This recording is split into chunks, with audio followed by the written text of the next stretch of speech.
مجھے بہتر پتا ہے کہ اس وقت مجھے کس چیز کی ضرورت ہے مس عروشہ۔ ویکنس کی تو ہم بات ہی نہ کریں۔ میری شدتیں جھیلنے کے بعد آپ کو اندازہ ہو جائے گا کہ میں پیار کرنے کے لیے فٹ ہوں۔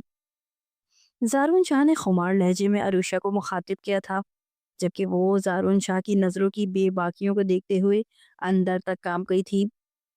تو پھر کیا خیال ہے، میں فٹ ہوں یا انفٹ یہ پروف کروں؟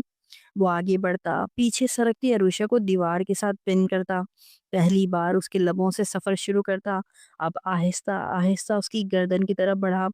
عروشہ نے اپنی آنکھیں سختی سے میچ لی تھیں، اس کا پورا وجود کانپ رہا تھا۔ زارون نے اسے آہستہ سے اپنے بازوؤں میں اٹھایا اور بیڈ پہ لٹایا۔ اس کے اوپر سایہ فگن ہو گیا۔ چاندنی کی ہلکی سی روشنی کمرے میں پھیلی ہوئی تھی، جو ان کے لمحوں کو مزید مقدس بنا رہی تھی۔ زارون نے اسے بستر پہ آہستہ سے لٹایا، جبکہ عروشہ نے آنکھیں بند کر کے خود کو مکمل طور پر اپنے محرم کے سپرد کر دیا تھا۔ اب وہ ایک دوسرے کے وجود میں ضم ہونے کو تیار تھے۔ اس رات انہوں نے اپنے نکاح کے رشتے کو مکمل کیا۔ یہ ان کی زندگی کا سب سے خوبصورت لمحہ تھا، جہاں وہ دونوں جسمانی اور روحانی طور پر ایک ہو گئے تھے۔ اگلی صبح نہایت روشن تھی۔ سورج کی سنہری کرنیں اپارٹمنٹ کے کمرے میں بکھری ہوئی تھی۔ عروشہ زارون کی باہوں کے حصار میں تھی۔